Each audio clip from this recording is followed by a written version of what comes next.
아침이 즐거우면 하루가 행복합니다. 안녕하세요. 생방송 아침이 좋다 박정훈입니다. 네, 7월 24일 금요일 아침 이경민입니다. 네, 요맘때 되면 음주운전이 좀 증가한다고 그래요. 뭐 이유 아시겠죠? 이 휴가철 분위기에 들떠서 딱 한 잔만 했어. 그리고 괜찮아. 뭐 어디 카피 갔네.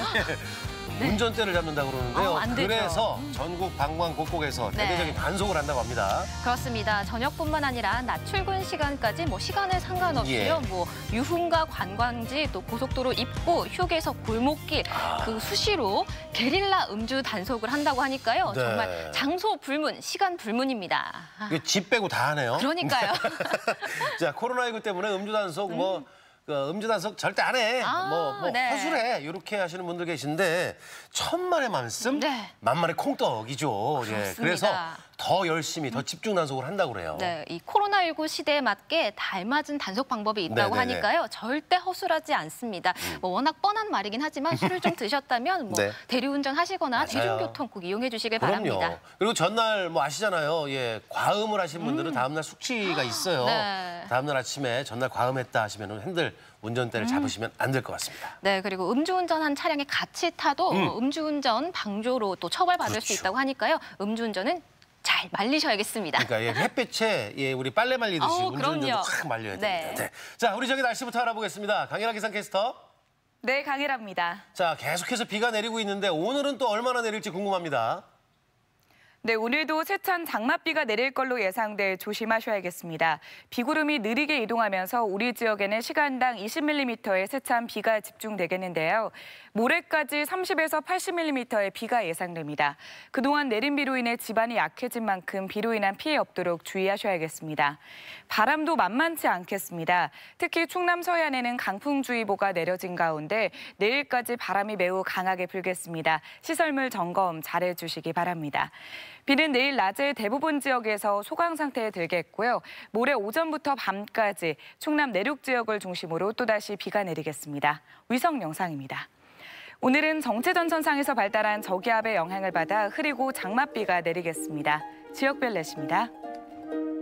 비가 내리면서 오늘도 선선함이 이어지겠습니다.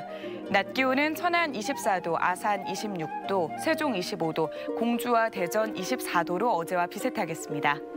충남 서해안도 25도 안팎을 맴돌겠습니다. 물결은 앞바다에서 3m, 먼바다에서는 4m로 높게 일겠습니다.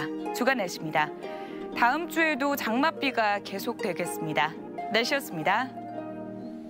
네, 빗길 안전운전 하시고요. 요즘에 국내 음원 사이트의 1위를 쫙 휩쓸고 있는 곡 알겠죠? 알죠. MBC 예능 프로그램에서 나온 프로젝트 그룹인데요. 이름도 재밌습니다. 이름 싹쓰리 이름이잖아요. 지난 여름 바닷가 너와 나 단둘이 이 노래 맞죠? 맞아요. 예, 노래는 같은 노래인데 어쩜 이렇게 느낌이 다를지. 확 다르죠? 제목이 다시 여기 바닷가인데 이게 이제 레트로풍 음악이잖아요. 뭐 약간 촌스럽지만 추억 돋는 이런 감성이 담긴 노래들 요즘에 아마도 여러분들도 공감하실 텐데 이런 감성 즐기시고 좋아하는 분들 많이 계십니다. 그렇습니다. 이런 노래 한 소절의 추억이 떠오르고 또 사진을 보면 좋았던 기억이 생각이 나잖아요. 그래서 오늘은 좀 아련한 추억을 불러일으켜볼까 합니다. 그렇게 갈까요? 자, 오늘 사진 사연 주제 이렇게 정했습니다. 아련하다. 추억 돋는 사진. 언제 어디서 누구랑이든 어떻게든 그냥 추억이 담겨있는 사진만 올려주시면 되겠습니다.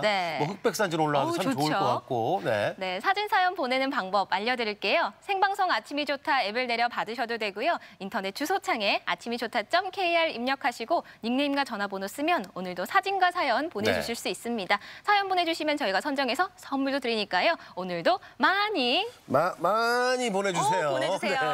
자, 감사드립니다. 보내주시면 좋겠고요. 금요일입니다. 첫 소식은 문 하나들인데 요즘에 뭐 앞에도 조금 옛 얘기 나왔지만 옛 흔적이 담겨져 있는 곳, 또 소박한 동네가 새롭게 여행지로 뜨고 있잖아요. 그렇습니다. 뭐 노래도 복고풍이 요즘 유행이지만요. 여행도 골목 여행, 유트로 여행이 참 인기가 많다고 하는데 대전에도 이런 곳이 있잖아요. 있습니다. 단순히 옛 정치만 남아있는 게 아니고 그 안에 문화예술이 담겨져 있는 행복한 곳인데 이 사람들이 찾는 곳 요즘에는 핫플 그럼 끝이잖아요. 예, 여행의 성지로 떠오르고 있는 곳. 여기는 바로 소재동인데요. 가보시죠. 대전의 근현대 골목 소재동. 자연스레 흐른 100년의 세월과 켜켜이 쌓인 삶의 흔적으로 그 가치를 담고 있는 동네다. 최근 이곳저곳에 담아낸 문화예술의 정취로 더욱더 주목받는 소재동의 이야기로 옛것의 의미를 더해보자.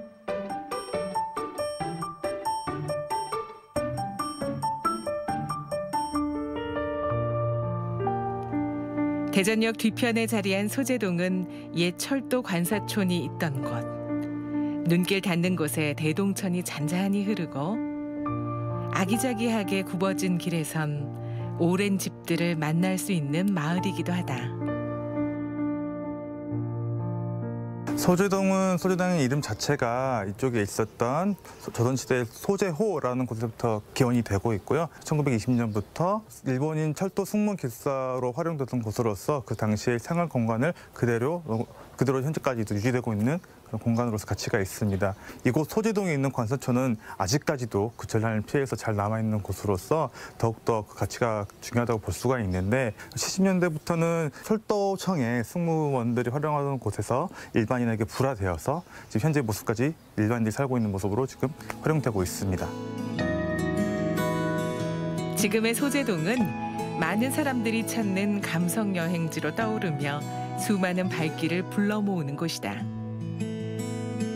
예쁜 맛집, 카페 등이 들어서 있지만 사람들이 소재동에 모이는 이유는 단순히 그것만이 전부는 아니다. 둘러보니까 생각했던 거랑은 다르게 굉장히 예술적인 감성이 잘 느껴지는 것 같습니다. 제가 대전이 고향인데도 불구하고 소재동을 잘 몰랐었는데 이곳에 와보니까 골목골목마다 매력적인 요소들이 너무나 많은 것 같습니다. 역사를 가늠케 하는 흔적도 꽤나 잘 보존돼 있는 마을 소재동. 이곳에 남은 100년 가옥들은 일본식 주거의 형태와 한국의 거주 문화가 자연스레 융합되고 녹아나면서 또 다른 모습의 근대 건축을 보여준다. 거리 전체가 시대를 담은 박물관인 셈이다. 20년대에 지어진 건물들은 외벽이 지금 나무로 다 마감이 되어 있습니다. 그리고 30년대에는 몰타르, 시멘트를 사용해서 건축물이 마감이 되었는데 그 가장 큰 차이와 이유는 그 당시에 있었던 동일본 대지진 때문이었습니다. 동일본 대지진을 겪으면서 지진과 화재에 가장 취약한 목조 건물의 취약점을 보존하고자 시멘트로 많이 사용하게 되는 그 모습들을 그대로 간직하고 있습니다. 평범하고 작은 동네 안에 다양한 의미를 담는 장소. 이곳에는 최근 새로운 정취가 담기며 소재동의 마중물 역할을 하는데 그 정체가 바로 문화예술이다. 오늘이 만약에 마지막이라면 오늘에 가장 충실할 수 있는 방법은 뭘까? 이런 생각에서 시작한 겁니다. 그래서 오래된 과거의 흔적들도 다시 한번 살펴보고 그리고 진짜 미래로 의미 있는 발걸음을 내디디려면 무엇을 해야 할까? 이런 이야기들을 작가들의 고민을 통해서 작가들이 내놓은 각자의 답을 통해서 함께 공감해보는 공간으로 기획했습니다. 고증을 통해 과거의 모습을 잘 보존해낸 한 관사. 이곳에서는 자스민 샤이틀의 현재, 현존이라는 복합 매체 연작이 전시돼 있다. 입김을 불어넣은 뒤 나우라는 글씨를 쓰는 자스민 샤이틀의 영상. 그 효과가 지속되는 동안만 보이는 현재를 통해서 현존을 재현할 뿐이라는 이야기를 하며 지금 이 순간만이 진정한 내 것임을 전한다. 주로 이렇게 시각예술하고 그리고 퍼포먼스를 함께 병행하는 작가고요. 우리가 쉽게 흘려버리는 시간을 오늘의 의미를 한 번 더 생각하게 만들어주는 작품이죠. 매우 명상적이고 조용한 느낌으로 찬찬히 감상하시면 오늘이 새롭게 다가올 수 있는 그런 작품입니다. 소재동 주변에 있는 나무와 풀 76가지를 심어놓은 또 다른 전시 공간 마당집이다. 제 기능을 잃고 쓰레기가 쌓였던 정원이 박선민 작가의 작품으로 인해 변신했다. 모든 폐허에는 항상 어떤 잡초들이 점점점 점거하기 시작하고 뒤덮기도 하고 사람들은 그거를 이제 뽑아야 되고 제거해야 된다고 생각하지만 저는 항상 그 현상을 되게 주목하거든요. 그래서 이 정원을 조성할 때도 어떤 새로운 건축 자재를 가져온 것 전혀 없이 그냥 여기 보도블럭들을 그냥 재구성하는 것으로 그냥 이런 약간의 둔덕을 만들어서 이 땅 밑에 있는 많은 식물의 어떤 씨앗들이 가능성들이 이 블럭을 뚫고 융기하면서 나온 것 같은 그런 이미지를 만들고자 이렇게 정원을 조성을 했어요. 원래 원형들을 좀 많이 해체하고. 박선민 작가는 소재동의 식물들을 조사해 하나하나 세심하게 심었고 이 초록빛 정원이 박선민 작가의 작품인 소생하는 풍경, 소재정원 그 자체다. 마당과 어우러진 식물이 곧 설치 예술이 된 것이다. 거대한 자연에 대해서도 상상할 수 있는 미시적인 것과 거시적인 것을 연결하는 되게 중요한 통로라고 저는 생각을 해요. 그런 것들을 느끼면서 고요한 자신만의 시간을 가질 수 있다면 좋을 것 같습니다. 또 마당집 내부 공간은 다양한 주제의 공연과 관객 프로그램을 만날 수 있는 장소이기도 한데 이곳은 예술이 누군가의 오늘을 위한 휴식이자 놀이임을 말하고자 한다. 큰 길 건너 또 다른 좁다란 골목을 따라 걷다 보면 그 끝에서 만나는 관사 안의 전시관. 핑크빛으로 가득 물든 이곳은 최근까지 살았던 주민의 취향과 시간을 그대로 남겨두었다. 제가 처음 이 집을 만났을 때 이 집에 사시던 분의 취향이 그대로 드러나는 게 있었는데 그게 뭐였냐면 벽에 칠해진 색이었어요. 이 핑크벽을 그대로 활용해서 이 안에 어우러지는 작품과 함께 그 시간을 느낄 수 있었으면 좋겠다라는 생각을 했습니다. 그래서 이 집의 이름을 핑크집이라고 짓고 안에 칠해져 있던 핑크색 벽을 그대로 활용해서 작품을 감상하실 수 있도록 공간을 만들었습니다. 지금 이 공간은 심래정 작가의 바스하우스. 오랜 시간 암투병을 하다 돌아가신 어머니의 소원이었다는 목욕을 주제로 한 작품으로 채워져 있는데 어머니의 마지막 소원을 통해 꿈에 대한 고찰을 하게끔 한다. 핑크집 공간을 먼저 보시고 이 공간에 어우러지도록 작품을 설계를 해주셨어요. 그래서 설치 작품도 있고 드로잉 작품도 있고 영상 작품도 있고 그야말로 원래 그 핑크 집에 사셨던 분을 상상하면서 그리고 우리가 이 공간에 들어가면 그 시간 여행도 함께 할 수 있도록 그렇게 만들어 주셨습니다. 높이 솟은 나무가 있는 마당. 이 집은 사람의 흔적이 가장 오랫동안 머문 장소로 벗겨진 나무 껍질 자체가 옛 도시에서 이어진 누군가의 흔적을 이야기하고 있다. 얼마 전까지 이 두충나무 집에 어르신이 사셨는데 그분이 몸에 좋다고 해서 이 두충나무 껍질을 다려서 드셨다고 합니다. 그래서 두충나무 집의 가장 큰 특징이라고 볼 수가 있습니다. 두충나무집이라고 이름 붙인 이 관사는 현재 만화방이자 사진관으로 운영 중이다. 한쪽은 사진을 찍는 포토 스튜디오로 또 다른 쪽은 천천히 앉아서 만화를 즐길 수 있도록 배치. 안충기 작가의 연재 만화를 볼 수 있다. 지금 두충나무집과 같이 관사들이 많이 있는데요. 역사적으로도 가치가 있고 이제 이런 골목들을 제가 사진으로 남길 수 있다는 거에 대해서 감사하게 생각을 하고 있으며 소재동에 대해서 소재동이 어떤 동네였고 이제 어떤 역사가 있었다라는 이야기를 들으면서 간접적으로나마 소재동에 대해서 더욱더 알게 되는 그런 시간을 가지고 있습니다. 정겨움이 묻어나는 곳, 여유를 즐기는 곳, 소재동이 갖는 가치는 그 이상이다. 동네, 골목, 집. 그 자체만으로도 근현대 문화의 융합이며 역사와 문화예술이 담긴 거리다. 네, 소재동은 대전 역사 100년을 간직한 곳으로서 그동안 대전에 시간이 켜켜이 쌓여있는 그런 곳입니다.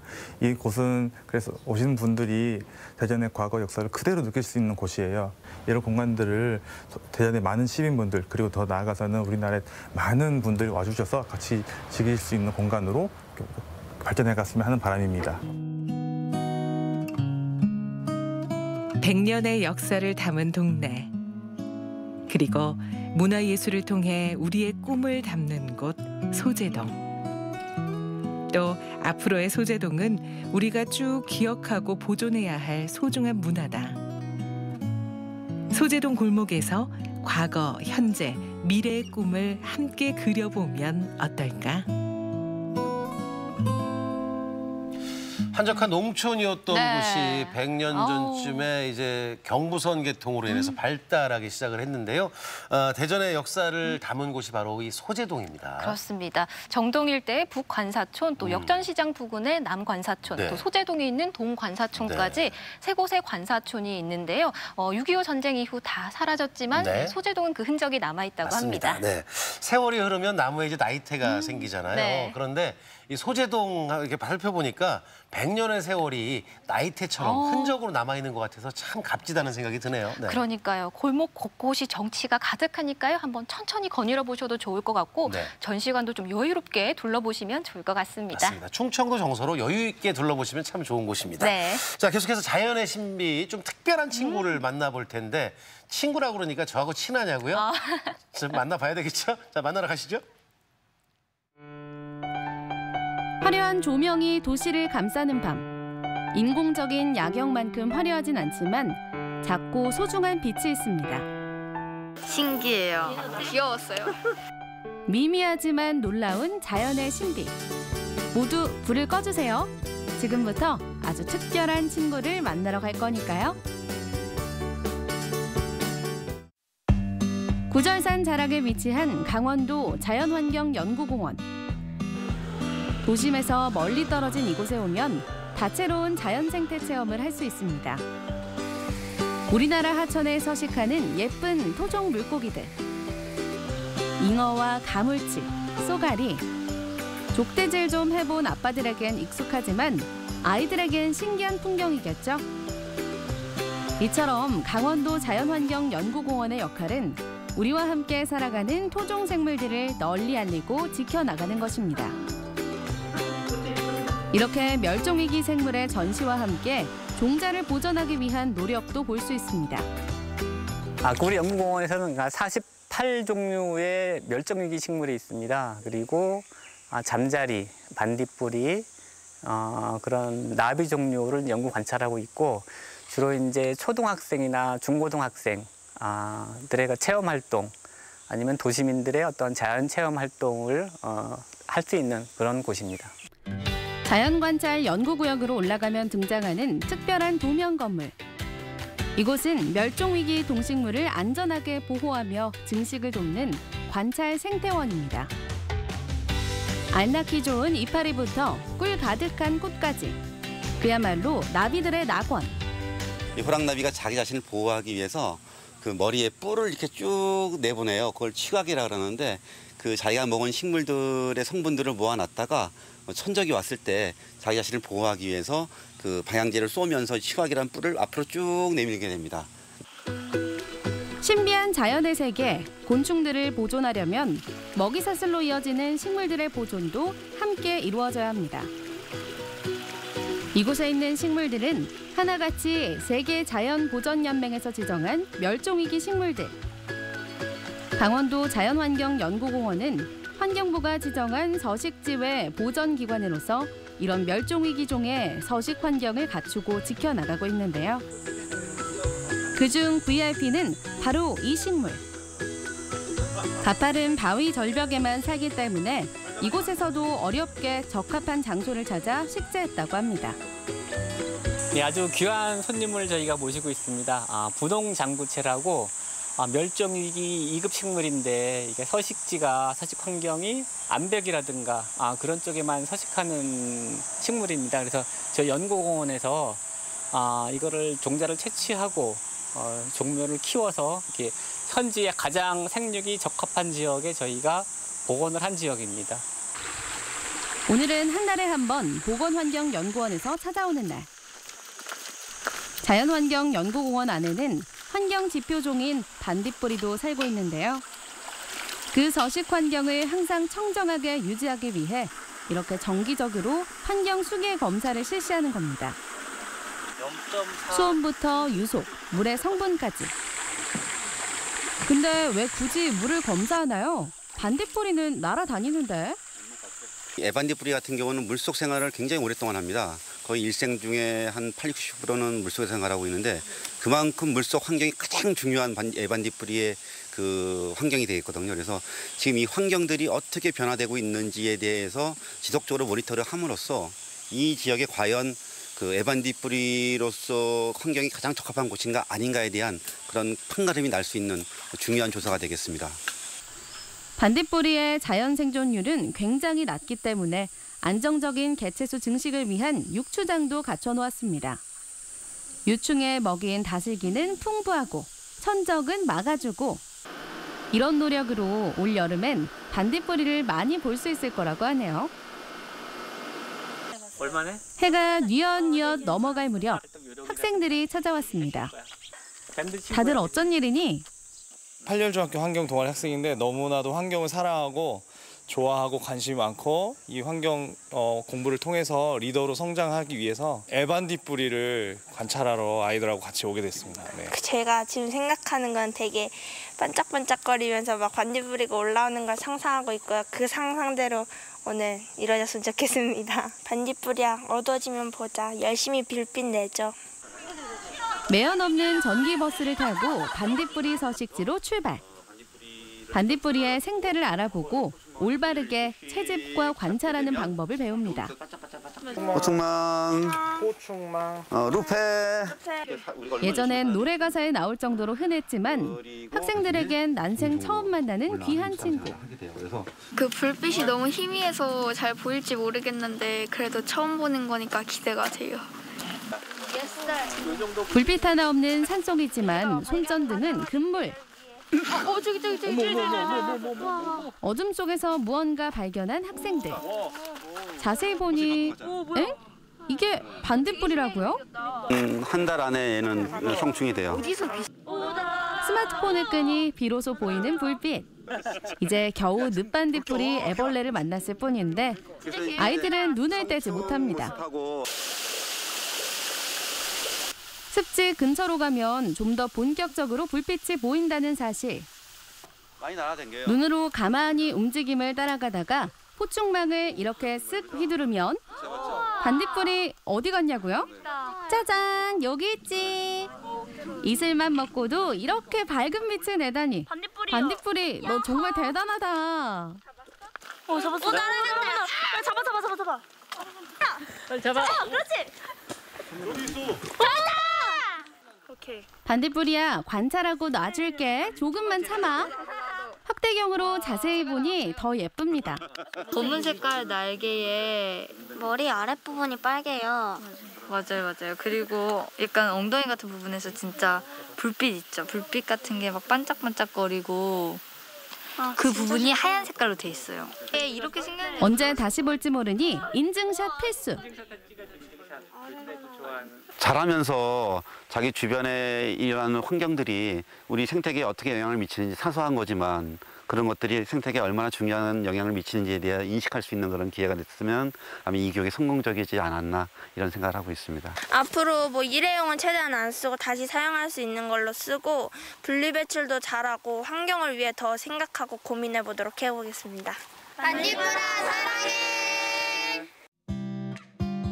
사람도 자연의 일부이기에 자연을 아끼는 건 곧 우리의 세상을 지키는 일입니다. 우리가 더 관심 갖고 더 노력할게. 반딧불이야, 우리 앞으로 자주 보자.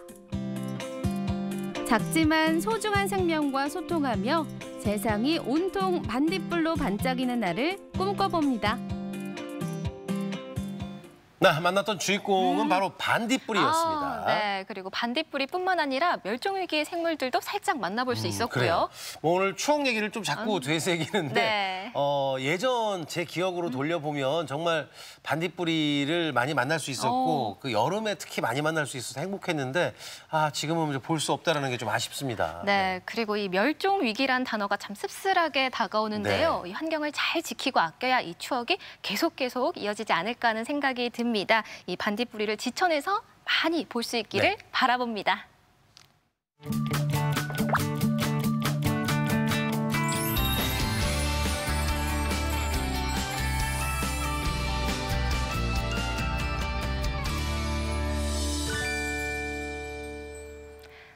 아침이 좋다 금요일 순서 함께하고 계신데요. 오늘의 사진 사연 주제가 네. 아련하다 추억 돋는 사진이었습니다. 아련하다. 네.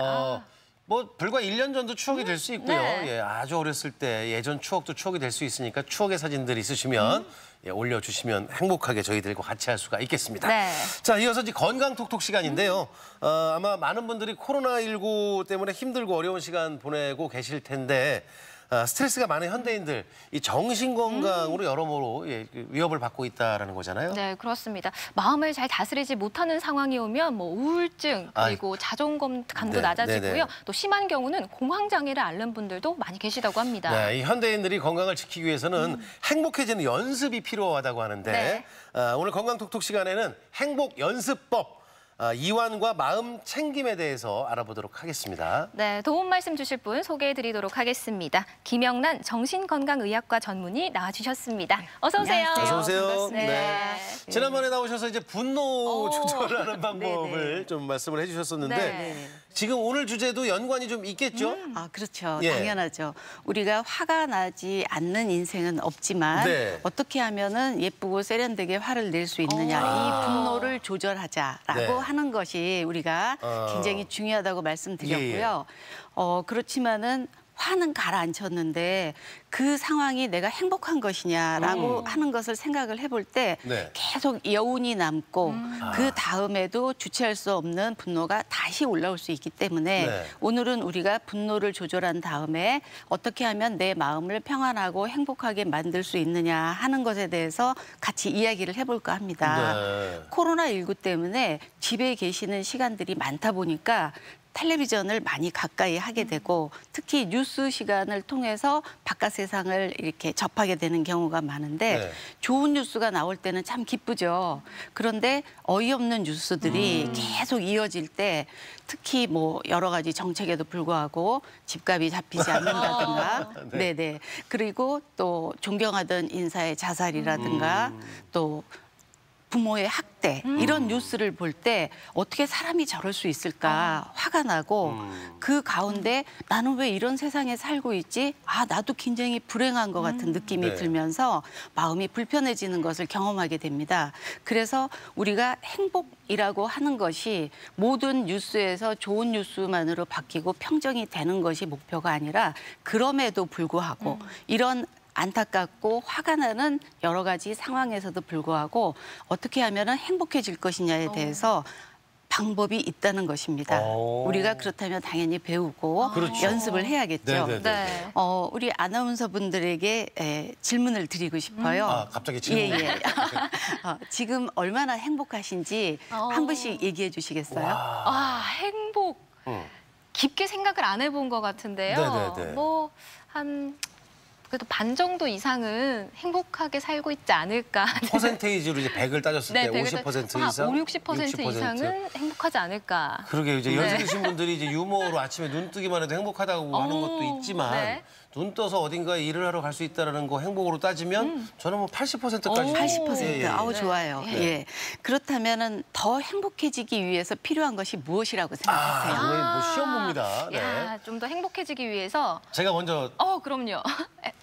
욕심을 버리고 좀 내려놓으니까 더 행복하더라고요. 많이. 내려놓기. 예. 그거가 제가 얼마 전에 터득한 방법입니다. 네. 뭐 저는 뭐 사랑하는 사람과 좋은 시간도 보내고 거기에 네네. 약간의 재정적인 부유함이 있으면 좋을 것 같은데요. 네, 맞습니다. 네. 많은 분들이 내가 지금 얼마나 행복한가 생각해 보시고요. 네. 또 내가 그렇다면은 그 나머지 퍼센트를 채우기 위해서 어떻게 하면 행복해질 수 있을까를 잠시 생각해 보시면은 네. 지금 말씀하신 것처럼 내가 애인하고 좋은 시간을 보냈으면 좋겠다. 혹은 내가 급여가 조금 더 올라갔으면 좋겠다. 네네. 어떻게 집에 당첨돼서 나도 우리 집을 가질 수 있다는 희망이 있었으면 좋겠다. 이런 조건들을 생각하실 수 있습니다. 네. 그런데 행복이라고 하는 것은 내가 아무리 집을 여러 채를 갖더라도 혹은 월급이 굉장히 많이 오르더라도 네. 그 순간이 진정한 행복이냐 하는 것은 별개입니다. 왜냐하면은 모든 것에 조건이 달리기 시작하면요. 사실 사람의 마음이라고 하는 것은 말 타면 종 부리고 싶다고 끝이 없기 때문입니다. 그래서 걷는 것보다 말이 있었으면 좋겠다. 그래서 말을 타니까 이랴 하는 것도 귀찮아서 말을 끌고 가주면 종이 있었으면 좋겠다. 예. 이런 사람의 마음의 욕심에 끝이 없기 때문입니다. 예. 아까도 말씀하셨듯이 마음을 내려놓으니까 좀 더 행복해지더라, 네네네. 편안해지더라. 네. 이게 이제 좋은 내가 행복해지기 위한 방법을 터득하신 거거든요. 와. 네네. 세상에서 가장 빨리 행복해지고 편안해지는 방법이 있는데 모르고 언제쯤이면 내 인생이 편안해지려나 네. 언제쯤이면 내가 행복해지려나 하고 행복은 나하고 담쌓은 주제라고 생각하시는 분들이 많기 때문에 네. 오늘은 이 주제에 대해서 이야기해볼까 합니다. 굉장히 심오한 주제이기도 하고요. 네네. 좀 원론적인 질문이긴 하지만 그렇다면 왜 우리가 행복을 해야 하는지, 네네. 행복이 왜 중요한지 또 질문을 드려보고 싶어요. 네네. 놀랍게도 행복을 원하지 않는 사람도 있을 거라고 생각을 했지만 네. 모든 나라 사람에게 직업이나 학업에 상관없이 당신은 인생에서 가장 무엇을 원하느냐고 물었을 때 거의 모든 사람들이 행복하기를 바란다라고 대답했다는 것입니다. 네네. 그래서 특히 이제 입시를 앞두고 수능을 준비하는 그런 사람들에게는 내가 무슨 대학을 꼭 가야 될 텐데 그래야 행복할 텐데라고 생각할 수 있지만은 하버드 대학이라고 하면은 굉장히 세계에서 우수한 최고. 천재들이 네. 모이고 네. 정말 나름대로 좀 한다 하는 사람들이 모인 대학인데 그 하버드 대학에서 가장 인기 있는 강좌가 무엇일까 이렇게 알아보니까 행복학이라는 강좌가 굉장히 인기가 높다는 것입니다. 그러면 이 사람들이 지식만 배우려 이 대학에 온 것이 아니라 또 지식을 내가 좀 더 잘하고 남들보다 더 많이 높은 위치에 점하기 위해서 수없이 경쟁을 해야 되는데 1등끼리 모아놓으니까 또 이 사람들 사이에서도 1등과 꼴찌가 나오더라는 거죠. 그렇죠. 그럴 때 우리 동네에서는 우리나라에서는 내가 제일 똑똑했는데 여기 오니까 나보다 더 잘난 사람이 있다는 것 때문에 아이가 불행해하고 또 자살률도 높더라는 것입니다. 그래서 이 행복학 강좌를 개설했을 때 모든 사람들이 누가 이런 걸 듣겠어. 쟤네들이 자기 전공을 공부하기도 바쁜데 이렇게 생각을 했는데 의외로 인기 폭발이었고 이 강좌를 듣고 난 학생들이 다음 학생들에게 너 이거 꼭 들어야 돼라고 권해주기 시작하면서 치열한 강좌가 됐어요. 그래서 이 경쟁에 지치고 좀 더 나은 사람이 되기 위해서 불행했던 사람들이 삶의 의미를 즐길 수 있게 됐다는 것입니다. 그만큼 우리에게 내가 돈을 벌더라도 혹은 승진을 하더라도 내가 정치에서 높은 위치에 올라가더라도 그것이 나에게 무슨 의미를 가져오느냐에 대한 것을 알고 있지 못하다면 결코 행복에 도달할 수 없기 때문에 우리 인생에서 행복이라는 것은 매우 진지하고 정말 중요한 주제라고 말씀드리고 싶습니다. 네. 뭐 시작하면서부터 숙제를 내셔가지고 숙제가 아니죠. 질문이 이제 행복해지는데 이제 뭐 필요한 게 뭐냐라는 말씀하셨는데 뭐 결론인즉슨 지금 행복 얘기를 쭉 하고 있는데 행복해지는 방법도 배우고 연습이 필요하다는 거죠. 네. 그렇죠. 네. 행복은 보물찾기처럼 여기 있었네 하고서는 찾아내는 것이 아니고 어떤 조건이 되면은 내가 행복해질 거야. 그런데 나는 그게 없기 때문에 불행해라고 생각하실 수가 있는데 사실 행복이라고 하는 것은 어느 한순간에 느껴지는 느낌이 아니라는 것입니다. 그것을 돌아볼 수 있는 생각인데 여기에는 3가지 조건이 만족이 돼야 되는데 내가 즐거워야 된다는 것입니다. 즐겁지 않으면은 고통을 수반을 한다면은 그것은 행복이 될 수 없다는 것이고요. 두 번째로는 행복과 불쾌감이 동반돼서는 또 안 된다는 것입니다. 내가 돈을 많이 벌었는데 굉장히 기분 나쁘게 벌었다라고 할 때 과연 행복할 수 있느냐라는 것이고 부정한 방법으로 내가 원하는 대학에 들어갔다. 이것도 행복한 방법이 아니라는 것이죠. 그리고 나중에 돌아봤을 때 만족스러워야 된다는 것입니다. 그래도 내 인생은 참 이걸로 해서 이 과정이 나는 너무 만족스럽고 뿌듯했어. 이 세 가지가 같이 주어질 때 나는 굉장히 행복한 느낌이 지속된다는 것입니다. 그렇군요. 네네. 네. 와, 그러기 위해서는 우리가 이완이라고 하는 것과 마음을 편안하게 하는 데 있어서 어떤 연습하는 방법이 있느냐를 알아볼 필요가 있습니다. 이미 이 중에서 12가지를 권해드리고 싶은데 네. 이미 내가 하고 있는 것도 있으실 거고 조금 전에 말씀하신 것처럼 마음을 내려놓으니까 편하더라. 이런 것을 자기 나름대로 여러 가지를 얻으실 수가 있는데 네. 미리 깨달은 사람들이 이렇게 하면 행복할 것이다 하는 12가지가 지금 화면에 나오고 있습니다. 네. 네. 의미 있는 목표에 헌신을 하자. 몰입하는 체험을 늘려라. 삶의 기쁨을 음미하자. 감사를 자꾸 표현하라는 것입니다. 낙관주의를 기르고 너무 남과 비교하지 말라는 것입니다. 네. 또 친절하게 사회적인 관계를 맺고 인간관계가 가장 중요하다는 것이죠. 스트레스를 피할 수는 없지만 그때 내가 이렇게 대응할 수 있어 라고 하는 전략이 많아야 된다는 것입니다. 네. 용서를 배워야 되고 종교 생활이나 영성 훈련을 하는 것이 도움이 되고요. 그다음에 내 몸이 불편하면서 병을 앓으면서 행복할 수는 없기 때문에 내가 병에 걸리지 않도록 늘 몸을 보살피는데 이것을 평소에 알아차리기 어렵다는 것입니다. 네. 이것을 할 수 있는 좋은 방법 중에 명상이 가장 추천되는 방법이라고 할 수 있습니다. 명상. 자, 명상 얘기를 하셨는데 네. 용서하거나 명상하는 게 또 이제 이완. 네. 근데 조금 생소한 느낌이 네. 있어서. 그렇죠. 예, 그리고 네. 이제 뭐 행복 연습, 이게 연습, 우리가 인생을 살면서 연습이라는 생각을 안 하잖아요. 네. 그러다 네. 보니까 오늘 좀 구체적으로 또 알려주셔야 될 필요성이 있는 것 같아요. 네네네. 그래서 나머지 항목들에 있어서는 네.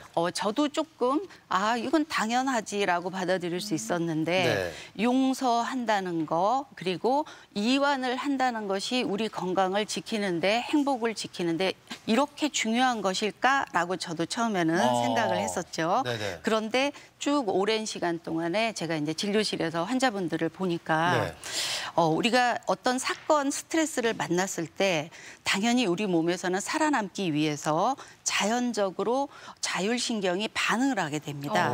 그래서 스트레스를 받게 되면은 바로 교감신경이 흥분을 해서 긴장을 하고 어떻게 하면 내가 살아남을 수 있을 것인가에 초집중을 하게 되면서 많은 에너지를 쓰게 됩니다.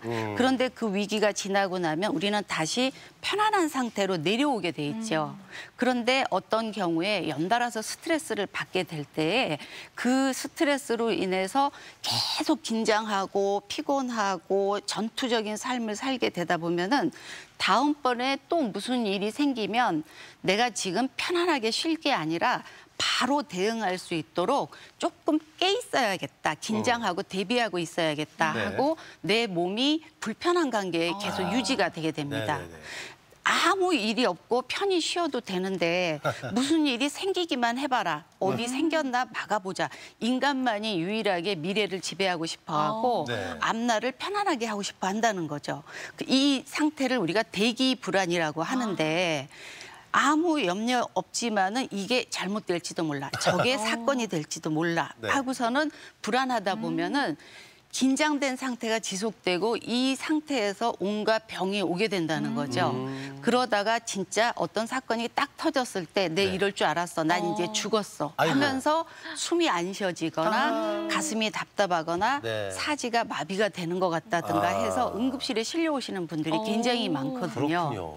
우리가 예전보다 정말 물질적으로 많이 풍요해지고 모든 생활용품이 편안해졌음에도 불구하고 왜 이렇게 공황장애나 불안증으로 인해서 응급실을 찾고 또 열심히 일한 다음에 왜 불행한 암이나 온갖 불치병이 걸려서 내가 불행해질까 하는 것은 그 이전에 어떤 삶을 살아왔기에 오늘의 내가 있는가를 살펴보지 않으면 해결이 안 되죠. 그렇군요. 그래서 아직 본인들의 삶을 계획하고 건강한 상태에 계신 분들 또 이미 병이 났지만 지금이라도 내 몸을 돌보시는 분들에게 긴장 상태에서 풀려나서 이완을 한다는 것은 굉장히 도움이 되는 방법인 것이죠. 네. 그래서 이완을 하는 것 중에 2가지 방법이 가장 쉽습니다. 어떻게 하면은 운동을 할 때 힘을 빼느냐 하는 게 가장 관건이거든요. 네네. 아무리 힘이 세다고 해서 우리가 골프를 잘할 수 있는 것도 아니고요. 그렇죠. 네. 힘이 세다고 해서 수영을 빠른 시간 내에 할 수 있는 것도 아니에요. 네. 달리기도 역시 마찬가지고. 그런데 운동을 하면서 계속 듣는 이야기가 힘을 빼세요. 쓸데없는 부위에 힘이 너무 많이 들어가 있습니다거든요. 그러면 중요한 순간에 힘을 써야 되는데 이걸 어떻게 구분할 것이냐 할 때 쉽게 표현해서 내 손 안에 새가 있다고 생각하면 됩니다. 내 안에 손 안에 작은 새가 들어있는데 이 새가 꽉 쥐면은 죽을 거고요. 너무 느슨하게 쥐면은 날아가 버릴 거거든요.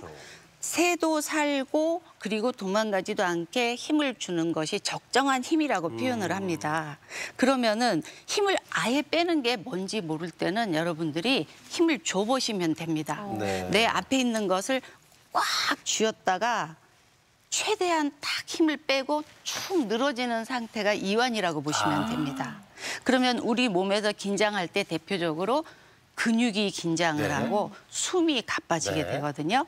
요 2가지를 늦출 수 있다면 그 점이 바로 이완이 되는 거죠. 네. 그래서 여러분들에게 가장 쉬운 복식 호흡과 그다음에 근육 이완에 대해서 가르쳐 드릴게요. 복식 호흡을 해보신 적이 있으세요? 오. 뭐 따라 해본 적은 있는데. 네네. 예, 뭐, 그렇죠. 네. 우리가 손이 2개가 있는데 예, 한 예. 손은 가슴 위에 올리시고요. 한 손은 배 위에 올리시고 숨을 쉬어보시면 됩니다. 내가 숨을 쉴 때 가슴에 있는 손이 들락날락 하는지 배 위에 얹은 손이 들락날락 하는지 느껴보세요. 둘 다 들락거린다. 그러면 2가지 호흡 방법을 다 쓰고 계시는 거예요.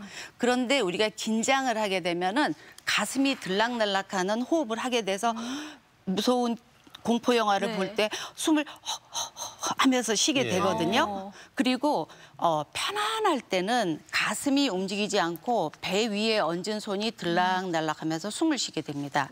이게 복식 호흡입니다.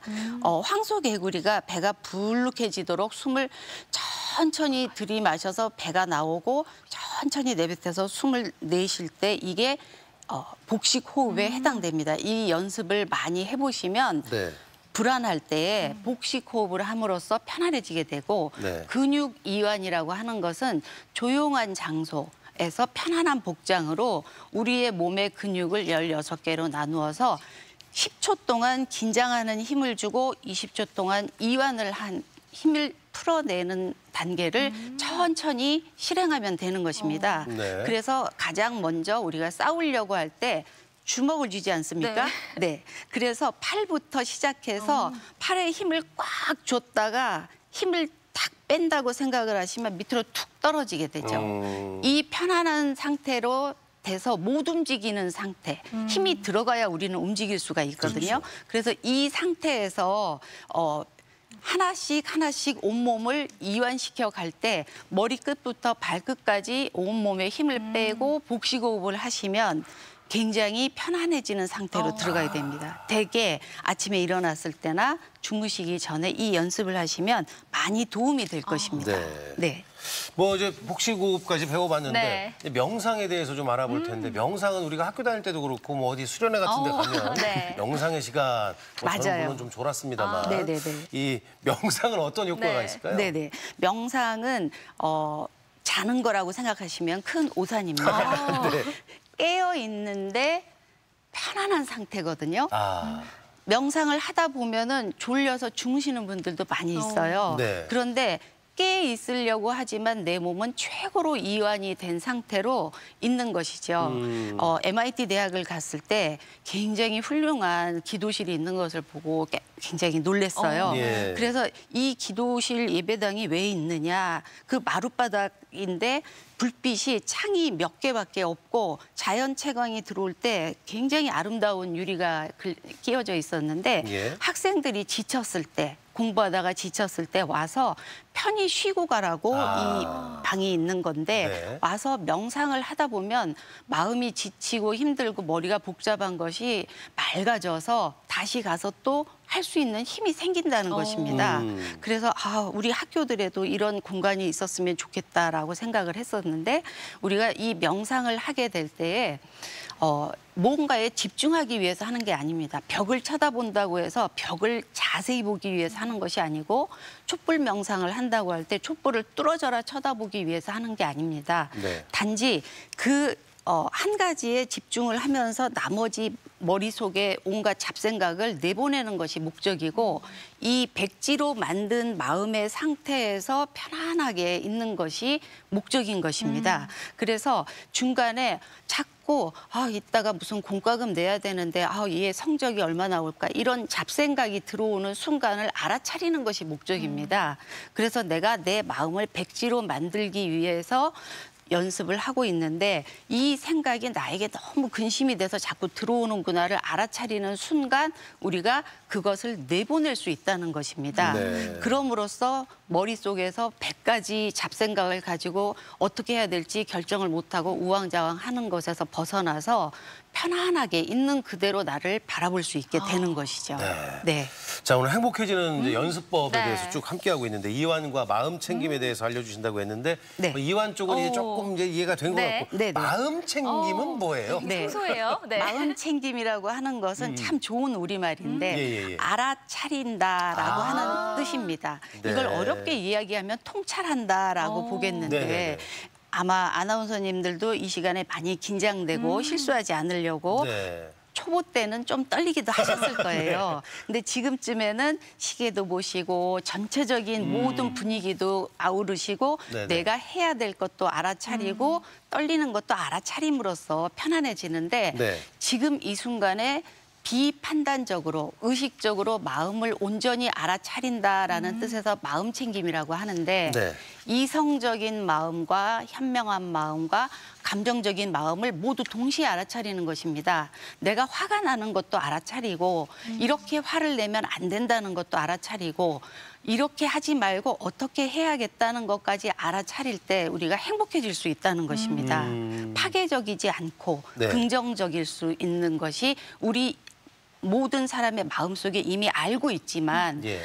화나고 욱하는 마음이 앞서게 될 때는 이 현명하고 이성적인 마음이 묻혀버리게 된다는 거죠. 그렇죠. 그래서 판단하지 않고 있는 그대로 내가 느껴지는 대로가 아니라 바라보이는 그대로 사물을 받아들이고 대인관계를 받아들일 때 내가 이 사람이 나를 서운하게 해서 화가 나서 주먹에 힘이 들어가고 있구나를 알아차려주는 순간에 바로 힘이 풀리면서 내가 그걸 말로 할 수 있게 된다는 거죠. 네. 이렇게 하면 내가 서운하니까 이렇게 하지 말아달라고요. 그래서 마음 챙김을 여러분들이 연습을 해보시면 굉장히 편안해지고 어려운 감정에서 벗어나기 쉬우실 텐데 네. 가장 어려운 것이 용서입니다. 그렇죠. 용서. 네네. 화가 나서 그 사람에게 용서를 할 수 있을 때에 진정한 행복이 오거든요. 왜냐하면 분노를 가지고 복수를 해야겠다. 나중에 두고 보자 하고 칼을 갈고 있으면 네네. 내가 이완의 상태에 절대 들어갈 수가 없습니다. 오. 독을 머금으면서 몸에 아무리 좋은 보약을 먹어도 효과가 없는 거와 똑같은 것입니다. 그래서 여러분들이 행복해지기 위해서 누군가를 용서하고 네. 그리고 그 마음에 받아들이는 연습을 하실 때에 네. 비로소 우리가 가장 어려운 행복 연습의 마지막 단계가 아닐까 싶습니다. 결국은 네. 용서를 용서. 해야 된다는 얘기인데 그게 참 어려운 일인데. 어렵죠. 네. 그렇죠. 네. 말로 선생님이 불러놓고 니네 둘이 사과하고 화해해. 자 됐어. 이제는 없었던 일로 쳐야 돼. 예. 이게 용서가 아니고 그러니까요. 내가 네. 무엇을 잘못을 했고 다시는 이렇게 하지 않을게라고 하는 약속을 한 다음에 그 약속을 지키는 것이 용서인 거죠. 알겠습니다. 네네. 자, 오늘은 뭐 이제 마음 안에서 많은 수련이 좀 된 것 같은 네. 느낌이 드는데요. 자, 건강톡톡 오늘은 행복연습 이완과 마음 챙김에 대해서 알아봤고요. 네. 다음 시간에는 여름철 피부 질환에 대해서 알아보도록 하겠습니다. 궁금하신 분들은 게시판 이용해 네. 주시면 될 것 같습니다. 네, 지금까지 김영란 정신건강 전문의와 함께했습니다. 오늘 도움 말씀 고맙습니다. 고맙습니다. 감사합니다. 자, 계속해서 우리 지역의 날씨 알아보도록 하겠습니다. 강혜라 기상캐스터. 네, 오늘도 강한 비바람에 대비를 하셔야겠습니다. 비구름이 느리게 이동하면서 우리 지역에는 시간당 20mm의 세찬 비가 집중되겠는데요. 모레까지 30에서 80mm의 비가 내리겠습니다. 그동안 내린 비로 인해 지반이 약해진 만큼 비로 인한 피해 없도록 주의하셔야겠습니다. 바람도 만만치 않겠습니다. 특히 충남 서해안에는 강풍주의보가 내려진 가운데 내일까지 바람이 매우 강하게 불겠습니다. 시설물 점검 잘해주시기 바랍니다. 비는 내일 낮에 대부분 지역에서 소강 상태에 들겠고 모레 오전부터 밤까지 충남 내륙 지역을 중심으로 또다시 비가 내리겠습니다. 위성 영상입니다. 오늘은 정체전선상에서 발달한 저기압의 영향을 받아 흐리고 장맛비가 내리겠습니다. 지역별 날씨입니다. 비가 내리면서 오늘도 선선함이 이어지겠습니다. 낮 기온은 천안 24도, 세종 25도, 봉주와 대전 24도로 어제와 비슷하겠습니다. 충남 서해안도 25도 안팎을 맴돌겠습니다. 물결은 앞바다에서 3m, 먼바다에서 4m까지 높게 일겠습니다. 주간 날씨입니다. 다음 주에도 장맛비가 계속될 전망입니다. 날씨였습니다. 생방송 아침이 좋다 함께하고 계시고요. 네. 아침이 좋다 만나고 계시는 우리 아침 가족 여러분들 하고 싶은 이야기들 있으시면 이렇게 박스 안에 여러분들의 의견들 주시면 함께하겠습니다. 네, 계속해서 시청자 여러분들의 이야기 만나보도록 할 텐데요. 네. 사진 사연 주제가 아련하다, 추억 돋는 사진이었습니다. 한 분씩 만나보도록 할게요. 7813번님 결혼한 지 올해로 36주년. 그동안 아들, 딸 키우면서 힘들었던 일, 즐거웠던 일, 결혼식 사진 보면서 회상하게 되네요. 네. 아, 36년 전에 결혼식 사진이네요. 네, 아름답습니다, 여전히. 네. 저 때 스타일, 유행했던 스타일의 안경 쓰신 남편분. 하여튼 뭐 건강한 모습이네요. 네, 8144번님, 첫째 딸 어린이집 졸업사진입니다. 그때 정말 귀엽고 예뻤는데 벌써 커서 중3이네요. 우리 예쁜 딸 앞으로도 공부 열심히 하자. 그때 정말 귀엽고 예뻤으면 지금 어떻단 얘기인지. 왜 지금 얘기를 더 예쁘다는 뜻 아닐까요? 공부 열심히 하자로. 네. 야, 중학교 다니는데 어린이집 때 좋지요. 네. 아, 좋다. 3282번님, 동생들과 사촌 언니, 작은아버지, 아버지 어릴 적 대가족 함께 산소 가서 찍은 사진. 추억이 새록새록 생각나네요. 정말 화목해 보이지 않나요? 아유, 좋네요. 야, 저분들이 지금 다 커서 네. 또 밑에 자녀들이 있고 할 거 아니에요. 참 좋습니다. 야, 예전 머리 스타일 예쁘네. 4468번님, 3년 전 바쁜 신랑 졸라서 아들과 남이섬에 놀러 갔던 때가 생각나네요. 날씨도 좋고 정말 좋았는데 지금은 코로나 때문에 가기 힘들어졌어요. 네. 마음 놓고 여행 갈 수 있는 날이 빨리 왔으면 좋겠습니다. 전 사진 보고 생각한 게 왜 남이섬 가서 체조를 하셨을까? 예, 이런 생각을 좀 했는데. 그러게요. 3년 전이지만 또 그날이 그립군요. 네. 네. 8099번님, 제 어린이집 졸업사진. 어머나. 가끔 어린이집 비디오 있어 틀어서 보곤 하는데요. 저희 옛날 모습 귀엽더라고요. 아, 옛날로 돌아가고 싶어요. 몇 년 전 사진인지 모르겠는데 그러니까요. 저 옷을 봤을 때는 꽤 됐어요. 야, 잘생기셨는데. 네. 8387번님, 이제 11살, 9살이 된 아이들 5년 전 사진이에요. 손을 꼭 잡고 눈을 맞추는 모습이 정말 예쁘죠? 핸드폰을 바꿔도 이 사진은 항상 간직합니다. 그러게, 오빠가 동생 챙기는 모습, 네. 예, 5년이 지났어도 그 오빠의 모습은 그대로일 거라는 생각이 듭니다. 네, 사진 사연 가운데 선정해서 선물 보내드리겠고요. 사진 사연 보내주신 모든 분들께 감사드립니다. 월요일 마을 탐구 생활, 논산 주곡리를 찾아갑니다. 푸른 숲속에 자리한 마을로 옛날에는 마을 앞에 주막이 많았기 때문에 주곡이라고 불리는 곳인데요. 최근에는 연꽃단지와 소나무 둘레길을 조성했고 백일원 종택, 충원사 등 볼거리가 많습니다. 논산 주곡리 이야기 월요일에 소개해드릴게요. 네, 생방송 아침이 좋다. 오늘 준비한 소식은 여기까지입니다. 네, 끝으로 좀 아쉬운 소식을 전해드려야 될 텐데요. 3월 9일부터 야, 김경섭 오래됐어요? 아나운서를 네. 대신해서 이렇게 아침을 열어주신 박종훈 MC가 오늘 마지막 방송을 하게 됐습니다. 뭐 네. 짧게 한 3개월 정도 할 줄 알았는데 뭐 5개월 조금 빠지게 함께해서 저도 여러분들과 아침을 같이 열어서 행복했고요. 네. 아침형 인간이 됐다라는 게 저는 그렇게 행복했습니다. 네. 그래서 아마도 다음 주에도 저는 새벽에 일어나서 눈을 뜨고 있지 않을까 생각이 되는데 네. 우리 이경림 MC가 많이 도와줘서 저는 행복했죠. 아닙니다. 저도 정말 행복했고요. 가족 여러분도 너무 아쉬워하실 것 같아요. 그러게요. 네.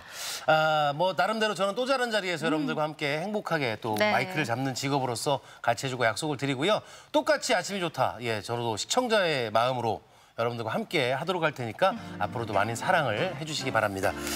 덧붙여서 비가 좀 많이 오잖아요. 예, 비 피해 없도록 여러분들 행복하게 주말 잘 보내시고 월요일 아침에는 7시 50분 김경섭 아나운서와 함께 찾아오겠습니다. 인사드릴까요? 네. 함께해 주신 여러분 고맙습니다.